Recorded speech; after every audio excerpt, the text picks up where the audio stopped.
This happened in my childhood home, which was built on what used to be a huge orchard about 100 years ago. Peaches, maybe. I think I was around 7 or 8 years old. There's 2 windows in my room, and one night I woke up to a woman at the end of my bed, peering out the window.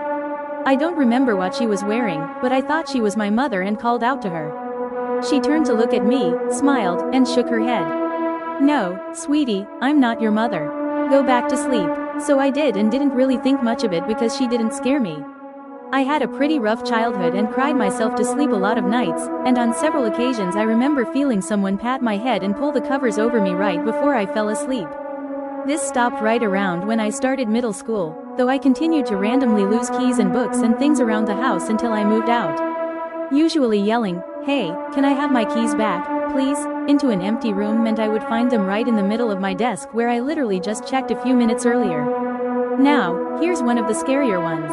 Sophomore year of college, my sister, her boyfriend, and her mother decide to rent a small cottage off campus. It came fully furnished, as the lady who lived there decided to nope out one day, lease the place, and just asked renters to feed the feral cats out back. Nothing out of the ordinary, until we're hanging out one day and she mentions she and Sasha, her boyfriend, have been having crazy dreams and that the mattresses were all stained brown, so they threw them in an old room in the basement and bought new ones. She showed me a picture. "Fern, that looks like blood. Like, a lot of blood. On all the mattresses?" "Yeah.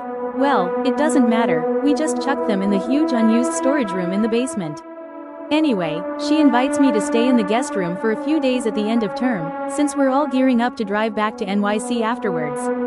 The house feels fine for the most part, maybe a little unsettling, but everything in that part of Massachusetts feels unsettling, so it's fine.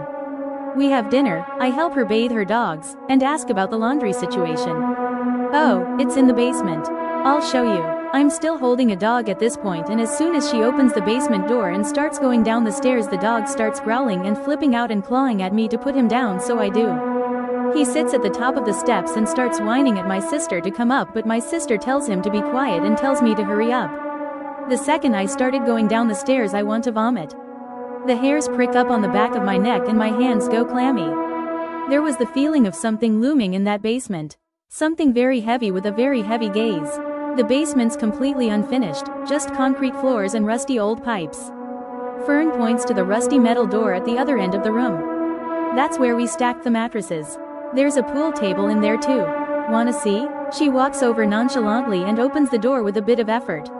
I can see into the room from 3 feet away, and there's no way in hell I'm going any closer. My eyes adjust and recognize the pile of bloody, dirty mattresses stacked in front of a worn old pool table. Fern tells me that there's actually 2 other doors in that room, but they're locked and they weren't given the key. I'm literally shaking at this point. The dogs are still whining, and I yell at Fern to close the door and just show me the goddamn laundry room. She kicks the door closed and points me over to a different door, opens it, and pulls the light on.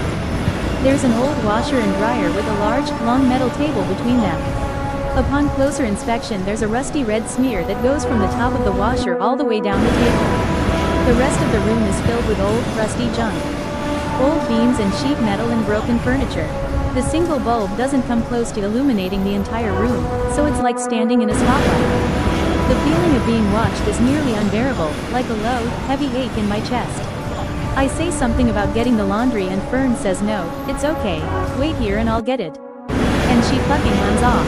I go to follow her and feel a hand grab my shoulder, and I turn around ready to punch the shit out of whatever just touched me, but there's nothing there. And that's when I hear a low, sarcastic, "Welcome," 3 inches from my face. I just about piss myself and fly out of the room screaming bloody murder, up the stairs, and into the living room where her mother and boyfriend are reading. I didn't do my laundry for the 5 days that I was there. Worth it. Moved into the 2nd story of the house when I was a sophomore in undergrad. I thought I had it made with 2 bedrooms and 2 balconies to myself for a very reasonable price, $600 back in 2004. The house was an old farmhouse from the late 1800s, but in good condition. Original woodwork and all that. 4 months go by and October looms. I just adopted a cat about 1 year old who had the run of the place while I was away. I started to notice that the cat refused to enter the kitchen. No big deal, I'll just move the food into the living room for now. The cat would no longer enter either bedroom. Not the worst situation, still, I catered to the cat still and moved the litter box closer. Well, then some noises started coming from the bathroom. pots and pans falling kind of noises. I had no idea what was going on, figuring the radiators were old and having some fun with me or something. It was about this time the plumbing in the bathroom went wild. Faucets would flow randomly, or leak intensely and then shut off. I had this amazing clawfoot tub from the early 1900s that I loved to soak in. One day, in the tub, the lights flickered. The flickering continued for a bit, so I decided to call my landlord, who lived about 6 hours away. I wanted to see if he knew of existing issues or not and have him fix them if time permitted. It wasn't the biggest deal in the world, after all. Let's call him Jim for the sake of anonymity. Hey Jim, this is Patrick from the house you're renting up in the city. Hey Patrick, what's going on? Well, I've been noticing some odd plumbing and electrical problems recently. Did the previous tenant have any issues? A short pause. Jim was thinking, no, not that I'm aware of. I explained the issues and we set a date that he would come up and take a look. He was a handyman and looking to save some money, so he'd do it himself. The next week I'm speaking with my downstairs neighbor and asking if he has had issues. He talks like Boomhauer from King of the Hill, but I've learned to decipher his speech over the months. He's a severely injured vet from some war, not sure which one mentally and physically. My neighbor confesses he has seen and heard of no situations like the ones I'm having upstairs, but he'd keep an eye out. I asked if the previous tenant had any problems.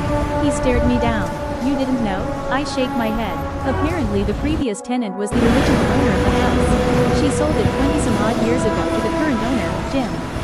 She grew up in the house. It was her childhood home. She died in the bathtub 2 years prior. The one I soaked in. I'm the newest tenant since. I'm not one to believe in the paranormal, though I do love the fantastical thought of most of the stories. I also tried to shake what I was thinking for days afterwards. Too many coincidences added up. The cat not leaving the living room, the weird issues only I'm having with the electrical, to the point where the radio would blast at night. My imagination ran wild until one day I decided to confront the situation. I googled, maybe back then I used something else, how to get rid of ghosts, and came up with various results on rituals to perform.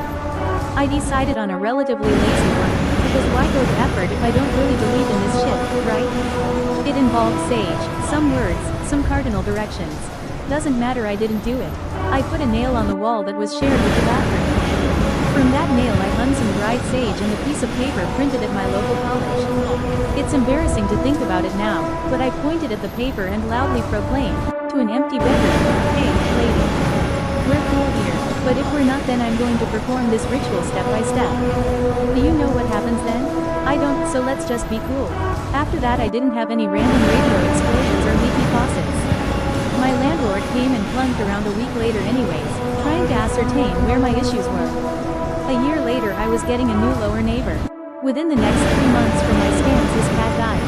His dog then died 3 months later. Then he died. Shortly after that the house became infested with bats, and the bats brought a massive pile of bedbugs. I had to burn everything and move. So yeah, I burned the goddamn sage, too.